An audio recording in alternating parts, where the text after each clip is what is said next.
오늘 저희에게 주시는 하나님의 말씀은 출애굽기 14장 19절에서 31절까지입니다.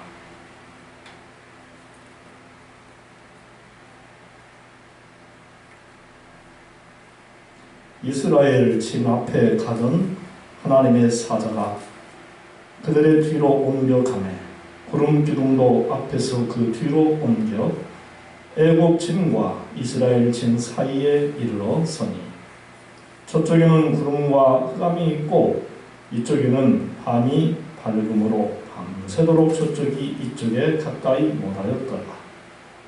모세가 바다 위로 손을 내밀매 여호와께서 큰 동풍이 밤새도록 바닷물을 물러가게 하시니 물이 갈라져 바다가 마른 땅이 된지라.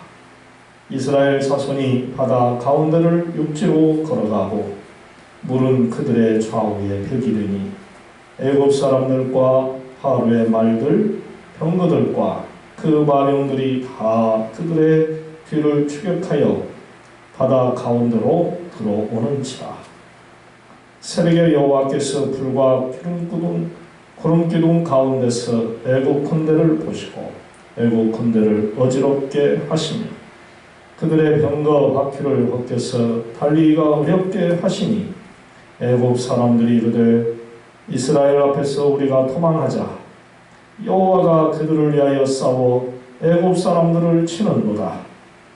여호와께서 모세에게 이르시되 내 손을 바다 위로 내밀어 물이 애굽 사람들과 그들의 병거들과 마병들 위에 다시 흐르게 하라 하시니 모세가 곧 손을 바다 위로 내밀매 새벽이 되어 바다의 힘이 회복된지라. 애굽 사람들이 물을 거슬러 도망하나 여호와께서 애굽 사람들을 바다 가운데 엎으시니 물이 다시 흘러 병거들과 기병들을 덮되 그들의 뒤를 따라 바다에 들어간 바로의 군대를 다 덮으니 하나도 남지 아니하였더라. 그러나 이스라엘 자손은 바다 가운데를 육지로 행하였고 물이 좌우에 벽이 되었더라. 그날에 여호와께서 이같이 이스라엘을 애굽 사람의 손에서 구원하시매 이스라엘이 바닷가에서 애굽 사람들이 죽어있는 것을 보았더라. 이스라엘이 여호와께서 애굽 사람들에게 행하신 그 큰 능력을 보았으므로 백성이 여호와를 경외하며 여호와와 그의 종 모세를 믿었더라. 아멘. 성품 좀 이쪽에 꺼주시기 바랍니다.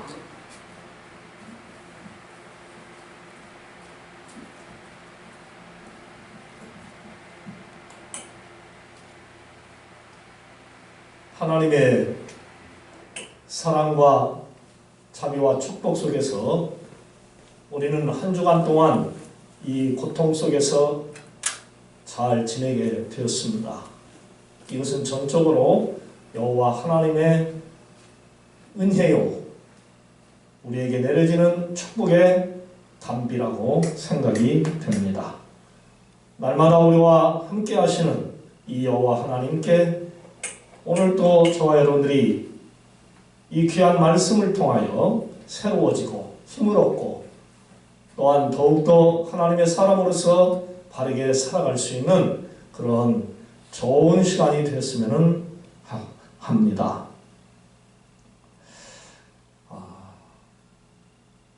저의 유년 시절에 있었던 일들인데요.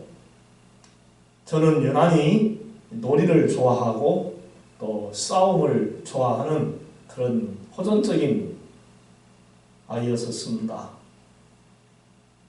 그래서 그런지 친구들과 놀 때 또 싸울 때 제 편에 힘이 있고 또 잘하는 그러한 친구들이 있으면 왠지 힘이 생기고 기분이 좋았습니다.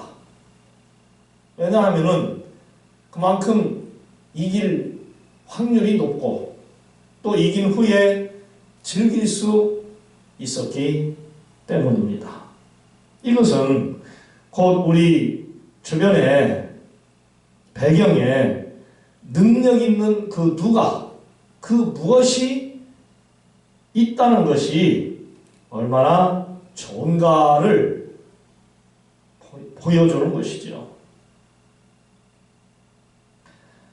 나의 등 뒤에서 나를 도우시는 주, 나의 인생길에서 지치고 권하여 매일처럼 주저앉고 싶을 때 나를 밀어주시네. 일어나 걸어라 내가 새 힘을 주리니. 일어나 너 걸어라 내 너를 도우리. 할렐루야. 우리의 등 뒤에 누가 계십니까? 누가 있습니까? 남편일 수도 있습니다. 아내일 수도 있습니다. 부모일 수 있고요. 자녀일 수 있고요. 친구일 수 있고 또한 지인들일 수 있습니다. 한평생 넘게 함께 신앙생활을 해온 신앙의 공동체, 성도들도 있습니다. 모두 다 그들은 사람들이네요. 좋습니다. 같은 하늘, 같은 공간 안에서 숨쉬며 교제하며 사랑하며 살아가는 것 아주 귀한 것이고 그분들이 귀한 분들입니다. 그런데 이 사람들은 완전하지가 못하다는 것입니다. 항상 보면은 사랑이 있는 것 같고 우정이 돈독한 것 같고 서로 없으면 못 살 것 같고 안 될 것 같은데도 불구하고 헤어지고 또한 원수 맺고 배신하고 괴로움을 주는 그러한 것들을 참 많이 봐요. 매우 실망스럽습니다. 하지만 저와 여러분들이 믿는 신실하신 주 여호와 하나님은 어떠십니까? 그분은 변함이 없으십니다. 할렐루야. 그분은 분명하십니다. 한번 정하셨으면 끝까지 그대로 이루어 가시는 분이시죠. 능력이 또한 무한하십니다. 오늘 주신 하나님의 말씀을 잘 들어보시기 바랍니다. 하나님이 이스라엘 백성들을 출애굽시키실 때에 저들이 홍해 바다 앞에 이르게 됐습니다. 뒤에는 애국 군사들이 쫓아오고 있었습니다. 여기서 붙잡히면 끝장이 나는 거예요. 죽든지 사로잡혀 가면 또한 그 지긋지긋한 식민지 생활을, 노예 생활을 다시 해야 할 상황이었습니다. 이처럼 진퇴양난일 때에 구원의 하나님께서 이스라엘 백성들에게 무엇을 해 주셨을까요?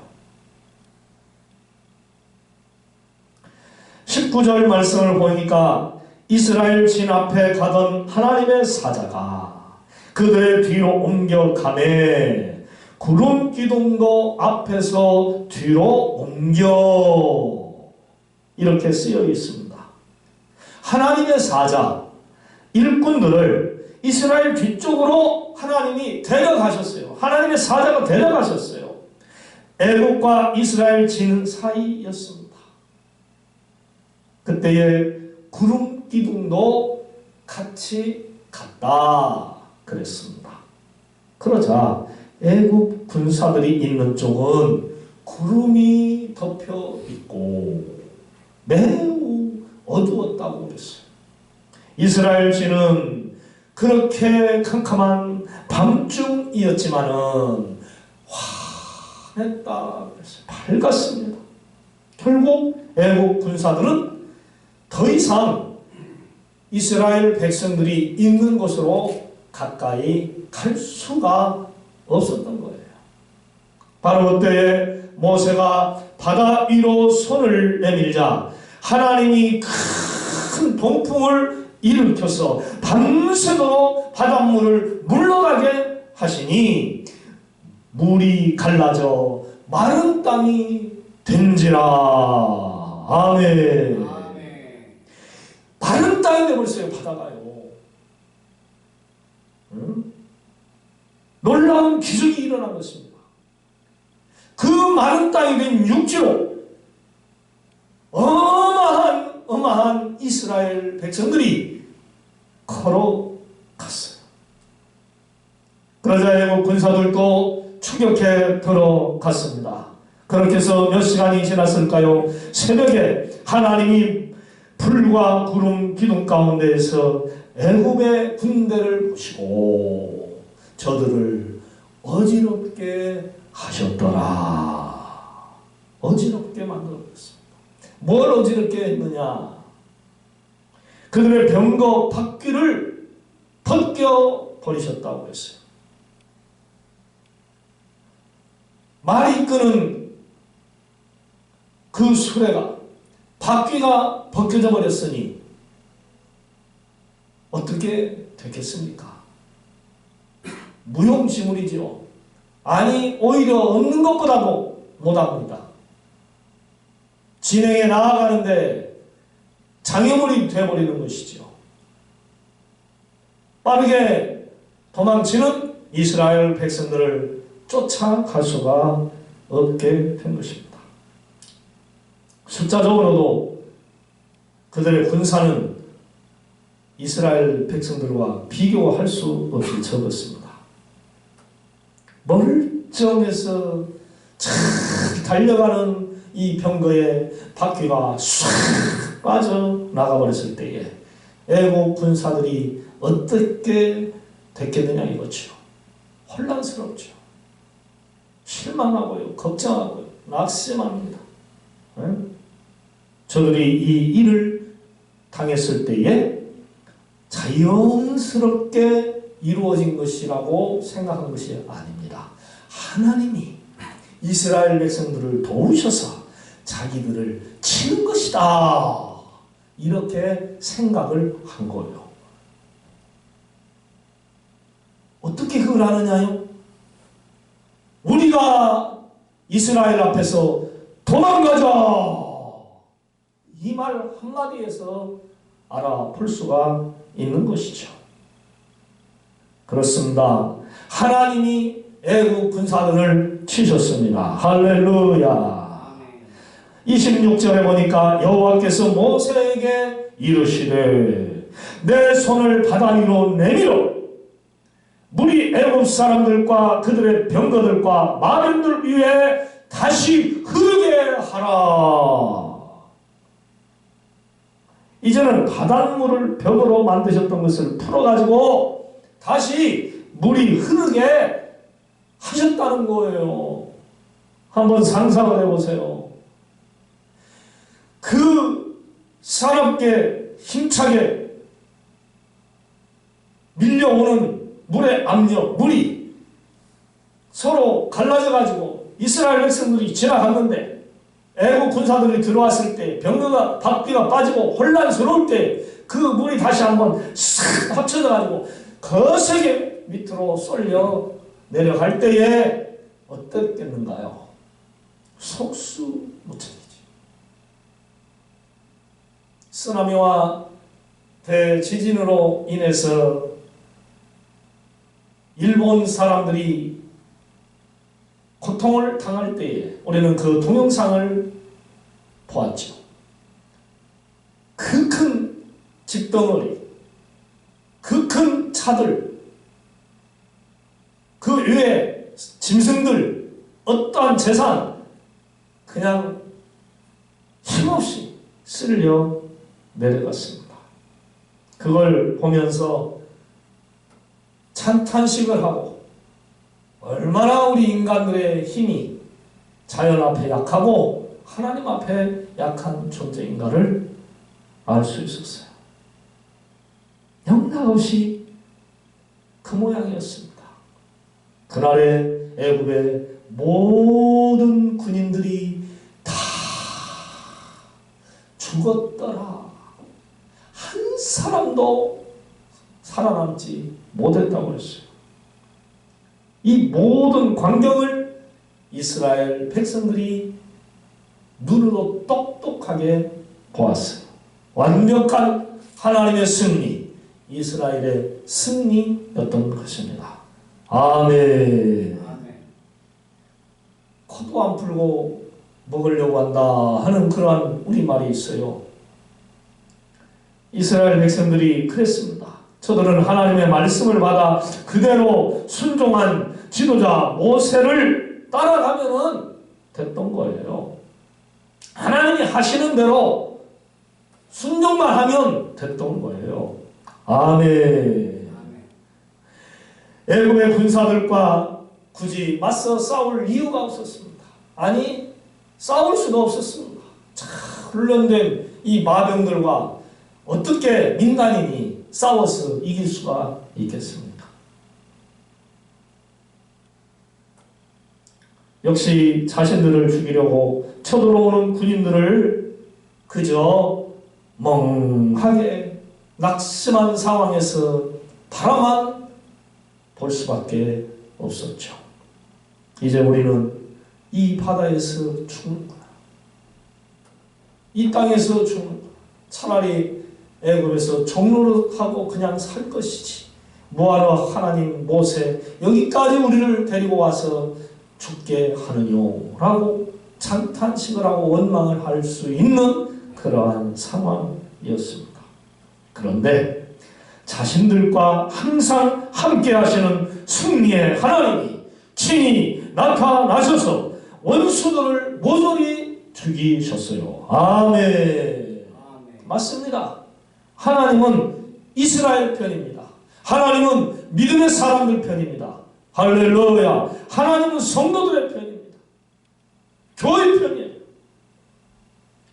오늘 힘겨운 삶을 힘들게 살아가는 우리 편이라는 말씀이에요. 사랑하는 성도 여러분, 언제나 우리와 함께 하셔서 모든 싸움에서 승리케 하시는 여호와 하나님을 굳세게 의지하시기를 바랍니다. 할렐루야. 내 주는 강한 성이요 방패와 병기 되시니 거활란에서 오래를 거하여 내시리로다. 이 장소 누군가 주 예수 그리스도. 할렐루야. 만군의 주 여호와 하나님 예수 그리스도가 우리의 대장이 되셔서 싸워주시니 우리는 승리할 수밖에 없어요. 믿으시면 아멘. 하나님이 우리와 함께 하시면 만사오케 해요. 형통합니다.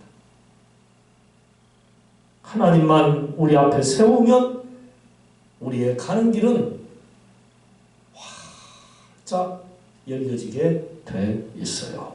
할렐루야. 아멘. 지난 화요일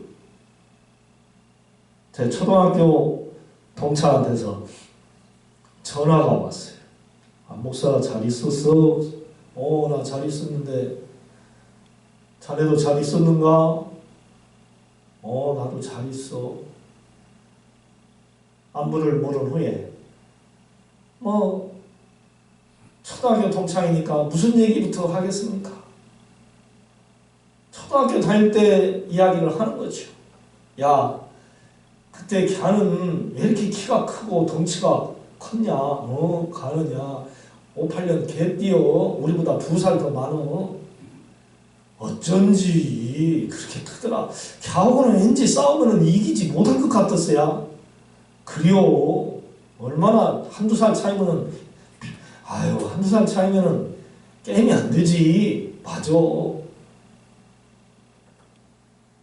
순종이, 동준이, 진석이, 남용이, 봉근이, 왠지 걔네들은 못 이기겠더라. 아이고, 석태는 우리보다 3살이나 더 많았어. 야, 석태가 누구냐? 있잖아. 저쪽, 그 키 크고, 빼빼하고. 나 생각 안 난다. 가만히 생각하니까 석태가 있어요. 유난히 키가 크고, 딱 말랐어요. 맞아, 가도 이길 수가 없었지. 그렇게 얘기하다 보면 결론은 누가 힘이 있었냐, 누가 싸우면 다 이겼냐, 그런 얘기를 하게 됐었죠. 그리고 전화를 끊고 그날 밤 잠을 자는데 제가 한 꿈을 꾸었습니다. 편싸움을 하게 됐었어요. 우리 편 한 20-30명하고 상대편 한 20-30명하고 딱 붙게 됐는데, 그때 제가 우리 편 짱이었거든요. 앞에 착 나가면서, 야! 너희들 58년 개띠 중에 제일 싸움 잘하는 사람 나와봐. 나하고 한번 붙자. 아무도 끔찍 달싹을 안 하는 거였어. 여기 58년생이 없나 보다. 너희 중에 제일 싸움 잘하는 사람 나와봐. 한번 붙어보게. 그랬더니 나왔겠습니까? 안 나왔겠습니까? 한 사람도 안 나오더라고요. 야, 그때 제가요, 기분이 꼭 골리앗이 된 기분이었어요. 골리앗. 네? 그 골리앗이 이스라엘 백성들을 조롱하고 야유하고, 나와 싸워서 1대1로 이길 자 있으면 나와봐라. 날 이기면 우리가 너희한테 진 걸로 알고 물러가겠다. 대신 지면 너희는 우리의 속국이 될 것이다. 비참하게 될 것이다. 기세등등하게 고래고래 소리 질렀을 때에 아무도 기가 죽어서 나가지 못했었지 않습니까? 그때 나가봤자 골리앗한테 죽임당하지 누가 이길 수 있겠어요? 3m가 다 되는 큰 거인에다가 중무장한 그 사람을 누가 이기냐고요. 솔직히 저는 한 사람도 나오지 않았으면 좋겠다, 그런 마음이 있었습니다. 왜? 싸우면은요, 피차간에 힘들거든요. 예, 참 힘들어요.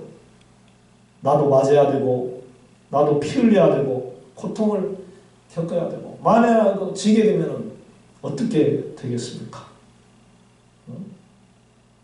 하지만 손쉬운 싸움이라면 재밌습니다. 해볼만 합니다. 네. 이기는 격투기 경기를 한다고 해보세요. 실컷 때리고 돈 보따리 가지고 올 수 있고 인기 있고 얼마나 좋습니까? 싸움이라는 게 바로 그런 것입니다. 사랑하는 성도 여러분, 우리가 살아가는 이 세상은 삶의 전쟁터입니다. 싸움장이에요. 돈 벌기 위해서, 월급 받기 위해서 얼마나 힘들게 일을 해야 됩니까?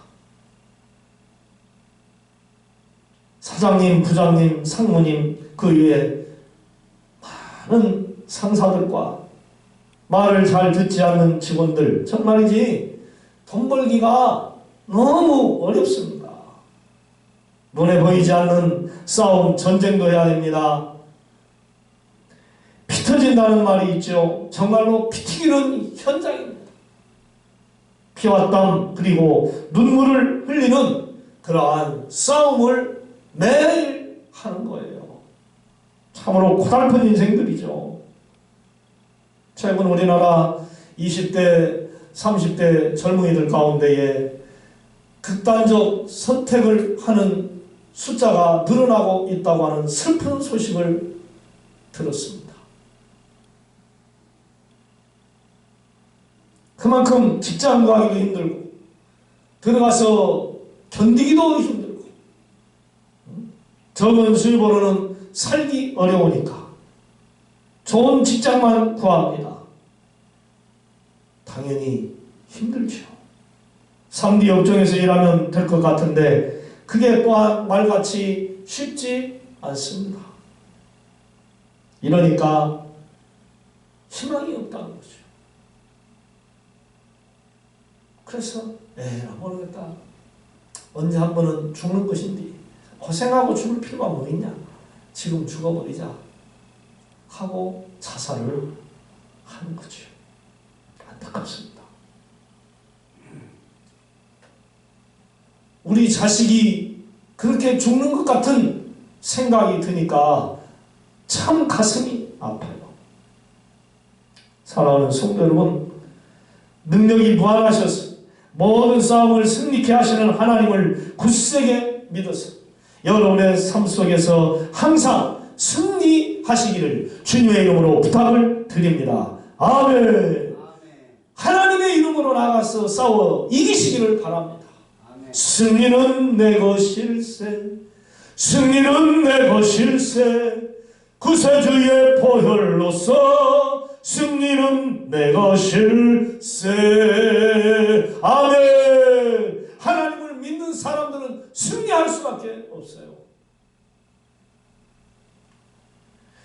오늘 죽을 수밖에 없었고 포기할 수밖에 없었던 애국 이스라엘 사람들이 기세등등하게 자신들을 쫓아오는 애국 군사들 앞에 붙잡혀 죽지 아니하고 저들이 모조리 하나님의 능력으로 죽어 자빠지는 모습을 보면서 하나님을 믿으면 살고 하나님을 믿으면 승리할 수 있다고 하는 큰 교훈을 얻었던 것처럼 여러분도 오늘 주신 이 하나님의 말씀으로 반드시 승리만 하시기를 주님의 이름으로 축원드립니다. 사랑의 하나님, 힘이 없고 지혜가 부족하고 무엇을 어떻게 해야 할까도 모르며 방황하며 힘들게 살아가는 우리들, 지혜의 하나님, 능력의 하나님께서 여기까지 도와주시어 이 험한 세상을 승리하며 축복을 받으며 살아올 수 있도록 도와주신 것 감사합니다. 주여 하나님, 우리 대한민국을 사랑해 주시옵소서. 우리 한국교회를 사랑하시고 반석중앙교회를 사랑하시고 모든 성도들을 축복하여 주시옵소서.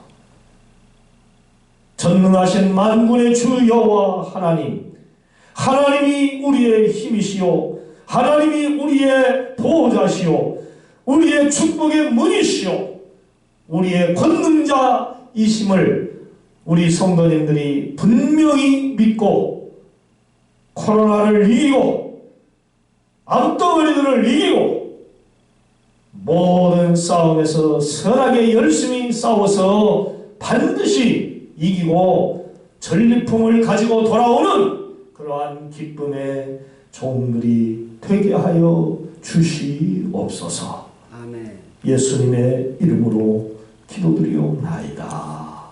아멘.